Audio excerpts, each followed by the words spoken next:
이번에는 다이어트에 관한 이야기를 해보려고 하는데요. 어떻게 먹어야 살이 좀 덜 찌고 어떻게 먹어야 적정 체중을 유지할 수 있는지 저만의 노하우를 한번 공개를 해보려고 합니다. 지금 보시면 아시겠지만 제가 이렇게 뚱뚱한 체격은 아니잖아요. 그러니까 너는 원래 뭐 그런 체질이잖아 라고 생각을 하실 수도 있는데, 제가 5년, 6년 전에 그렇게 여행을 할 때만 해도 그때 체중이 거의 80kg대를 거의 유지를 했었어요. 지금은 키가 178에 몸무게가 72에서 3을 유지를 하고 있거든요. 근데 특별히 제가 어떤 노력을 하는 게 아니라 굉장히 좀 자연스럽게 하고 있는데, 예전에 운동할 때는 감량을 하기 때문에 몸무게 사실 10kg 늘렸다 뺐다 이런 거는 굉장히 좀 자유롭게 할 수 있었어요. 근데 제가 이제 부신기능저하증에 걸리고 나서는 감량하는 게 너무 힘들더라고요. 갑자기 살을 빼면 뭐 얼굴이 노래진다는 점도 있었고, 그래서 어떻게 적정 체중을 유지를 하냐 말해보면, 일단 가장 포인트가 배고플 때만 식사를 하는 거예요. 어떤 걸 먹든지. 그리고 당연히 알다시피 살찌는 음식들이 있고 살이 안 찌는 음식들이 있어요. 그러니까 이를테면 가공식품들 중에서 특히 수입밀로 만든 가공식품들, 라면, 치킨, 짜장면, 여러분들 다 대부분 좋아하는 음식이지만 이런 음식들은 살을 찌게 만들고 5가지 독이 있어요. 오독이라고 하는데, 첫 번째가 흰 밀가루, 두 번째가 흰 쌀, 세 번째가 MSG, 네 번째가 흰 설탕, 다섯 번째가 흰 소금. 근데 소금도 다 나쁜 게 아니거든요. 정제된 게 나쁜 거예요. 그러니까 천일염은 몸에 유익한 미네랄도 많이 돼, 죽염도 마찬가지고. 근데 정제염 같은 경우에는 제거한 거고, 수입밀이 왜 안 좋냐면 대부분 미국산 밀가루를 많이 수입을 해오죠. 거기서는 밀을 대량으로 배에다 싣고 그 뒤에 상하지 말라고 약을 쳐요. 수확 후 농약이라고 하는데, 그게 사실 몸에 굉장히 안 좋은 거거든요. 거기서는 벌레도 살 수 없을 정도로 악성이 강한데, 그런 것들을 굉장히 우리는 많이 알게 모르게 섭취하면서 살아가죠. 그러니까 편의점에서 파는 빵 제품 원재료만 보면 뒤에 수입밀, 호주산 밀 이렇게 써져 있으면 다 그런 식품이라고 보면 돼요. 근데 요즘에 우리밀 주장하시는 분들이 있어요. 저도 수입밀 빵은 거의 먹지 않아요. 누가 주면 예의상 먹는 편이지, 대부분 이제 우리밀이나 우리밀, 통밀 이런 거를 챙겨서 먹고, 우리밀 같은 경우에는 수확 후 배 컨테이너라든지 이런 거 실을 필요가 없으니까 그런 농약을 따로 치진 않겠죠. 그래서 훨씬 영양가도 많고 안전하고, 일단은 그런 식품들을 먹으면 식욕 조절이 잘 안 돼요. 그러니까 짜장면 2그릇 먹는 사람도 있고 3그릇 먹는 사람도 있죠. 먹방 하시는 분들 보면. 아무리 저는 대식가라 그래도 사과 저는 3개, 4개 이상 먹기 힘들다고 보거든요. 그러니까 자연식품, 자연 그대로인 식품을 먹으면 식욕 조절이 굉장히 잘 돼요. 그러니까 브레이크를 잘 거는 거죠. 배가 부르면 포만감이 제 시간에 온다거나 그래서 과식하기가 힘든데, 피자도 마찬가지예요. 피자도 일반 저가 피자 있잖아요. 5,000원, 만원짜리 굉장히 저렴한 피자들인데, 그런 피자를 먹으면 사실은 한 판 드시는 분도 있을 거예요. 근데 임실 치즈 피자라든지 우리 쌀로 만들고 우리 밀로 만들고 그런 거 먹으면 영양분이 좀 채워진다는 느낌이 들면서 사실은 과식하기가 힘들거든요. 저는 3-4조각 먹으면 딱 브레이크가 걸리더라고요. 사람마다 다르겠지만.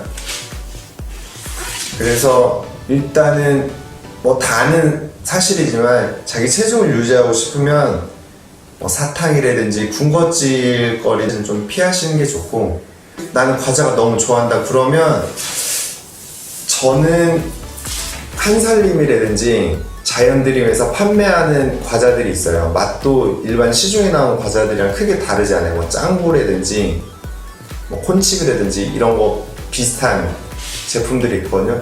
그런 제품들을 권하고 싶어요. 거기에 보면 얼마 전에 가니까 자연드림에는 사이다도 판매를 하더라고요. 맥주랑. 그래서 가격은 물론 이제 유기농 과자들이 2배 가까이 비싸요. 비싼데 비싼 값을 확실히 합니다. 자기 건강을 위해서는 저는 그 정도는 충분히 투자할 수 있다고 생각을 하거든요. 그래서 가장 자연에 가까운 음식을 먹는 걸 추천을 드려요. 자기 체중이 많이 나간다거나 몸에 열이 많으신 분들은 저는 생채소나 샐러드, 생과일을 한두 끼 정도 먹는 것도 추천을 드리거든요. 처음부터 너무 삼시세끼를 다 바꿔버리면 이렇게 오래 가지 못해요.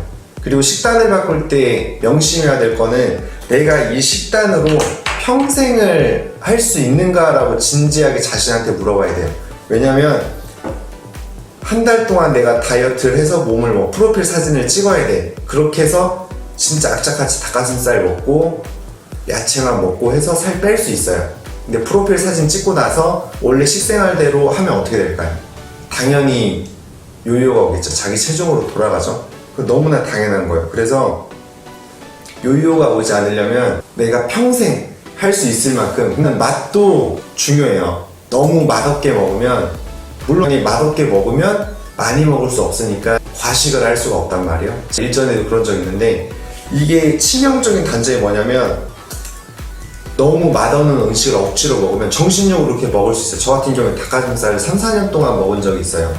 그러니까 짜장면이라든지 이런 음식이 먹기 싫어서 안 먹은 게 아니라 닭가슴살이라든지 이런 자연에 가까운 음식을 먹으면 제 몸이 계속 좋아질 줄 알고 그런 음식만 먹었었던 거예요. 근데 심리학적으로 봐도 그렇고 육체적으로 건강적으로도 자기가 싫어하는 음식을 먹으면 부신 기능이 망가져요. 부신이 스트레스를 많이 받으면 타격을 받거든요. 그래서 몸의 신진대사랑 이런 게 이제 꼬이기 때문에, 그래서 맛도 굉장히 중요합니다. 그래서 첫 번째는 배가 고플 때만 식사를 해라. 아침밥을 억지로 드시는 분 있어요. 예를 들어서 결혼을 했어. 사모님이 아침밥을 챙겨줘. 근데 안 먹을 수가 없잖아요. 이런 경우도 있고, 두 번째는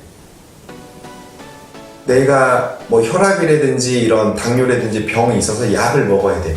근데 약을 공복에 먹으면 안 되기 때문에 억지로 밥을 조금이라도 먹고 약을 드시는 분들이 있어요. 근데 저는 사실은 그 아침에 꼭 먹어야 된다고 하지만 사실 아침에 안 고프면 점심에 밥을 먹고 아침에 먹어야 될 약을 점심에 그냥 같이 먹는 것도 어떨까라는 생각을 하고요. 저는 밥 따로 물 따로 식습관을 해요. 그래서 밥 먹을 때는 물을 같이 먹지 않아요. 그리고 식사하기 전이나 식사하고 난 뒤에도 물은 섭취를 안 하고, 물은 그럼 언제 먹냐? 그냥 목 마를 때만 먹어요. 그러니까 운동할 때라든지 그럴 때만. 그래서 저는 이것도 뭐 사람마다 개인차가 있겠지만 저한테는 그게 더 소화 흡수도 잘 되고 좋은 것 같아요. 그래서 그거는 본인 체질에 맞게끔 하셨으면 좋겠고, 두 번째는 가공식품, 오독식품을 피해라. 저는 저녁에 배고프면 뭐 새벽 1시가 됐건 2시가 됐건 그냥 땡기는 음식을 먹어요. 그 대신에 아까 말씀드린 대로 흰밀가루, 그 수입산 음식들은 거의 안 먹죠. 안 먹고 한살림이나 뭐 자연드림, 유기농 매장에서 구입한 라면을 먹더라도 그런 제품들을 먹거든요. 그리고 가끔 한 번씩 몸에서 이렇게 땡기는 음식이 있어요. 떡볶이라든지 뭐 이런 음식들. 그리고 먹방을 보는 거는 사실 이제 스트레스 푸는데 도움이 되겠지만 다이어트, 자기 적정 체중을 찾는 데는 크게 도움이 되지 않아요. 왜냐면 진짜 배가 고픈 게 있고 가짜로 배가 고픈 게 있는데, 시각적으로 봐서 나는 이미 에너지가 다 차 있는데 또 먹고 싶다. 그러니까 나는 지금 배가 고프지 않았는데 옆에서 누가 라면을 먹으면 냄새가 나고 굉장히 맛있게 먹고 있으면 저도 먹고 싶겠죠. 이런 거는 거의 가짜 식욕에 속하거든요. 구별하기 굉장히 힘들어져요. 가짜 식욕 같은 경우 물을 마신다거나 밖에 나가서 산책하고 산소를 충분히 흡입하면 금방 사라져요. 진짜 배고픈 거는 시간이 지나도 계속 배가 고프겠죠. 에너지가 부족하다는 얘기니까. 그럴 때는 본인한테 맞는 걸 충분히 섭취를 해주면 되고, 일전에는 지방을 죄악시하던 때가 있었어요. 그러니까 지방을 먹으면 살이 찐다. 근데 지방보다 사실은 살찌는데 더 위험한 것은 탄수화물이에요. 그래서 실제로 뭐 황제 다이어트라고 해서 고기만 먹어서 살 뺀 사람들도 있죠.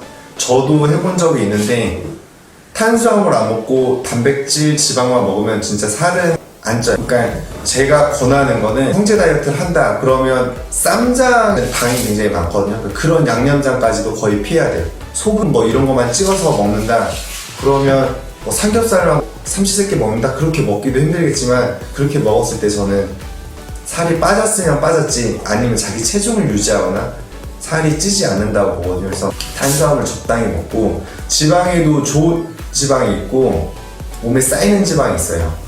그래서 불포화 지방이라고 불리는 지방 권해드리고, 포화 지방도 뭐 좋은 지방이 있는데 제일 나쁜 게 트랜스 지방이죠.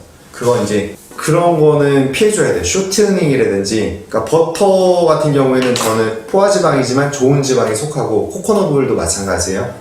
근데 나쁜 지방은 쇼트닝, 특히 이제 평소에 먹는 이제 과자에 들어간 그런 지방들은 좀 피해 주셔야 돼요. 마가린도 아까 말씀드린 트랜스 지방이 들어가거든요. 굉장히 많이 들어간 음식이어서 그런 음식만 잘 조절해서 주시면 뭐 참기름, 들기름 이런 거는 굉장히 몸에 좋으니까 충분히 드셔도 다이어트 하는데 오히려 도움이 더 된다고 봅니다. 음식이 사실은 운동보다 훨씬 중요해요. 그거는 전문적으로 운동했던 사람들이 다 인정하는 부분이고, 아무리 운동을 열심히 하루에 10시간, 뭐 12시간 이렇게 운동하고 그래도 음식을 조절 안 하면 살은 빠질 수가 없어요. 그래서 스트레스, 체중 빼는데 그런 것까지 염두에 두셔서 즐겁게 체중 관리를 하셨으면 좋겠습니다. 이것으로 살 빠지는데 도움이 되는 영상을 마치겠습니다. 감사합니다.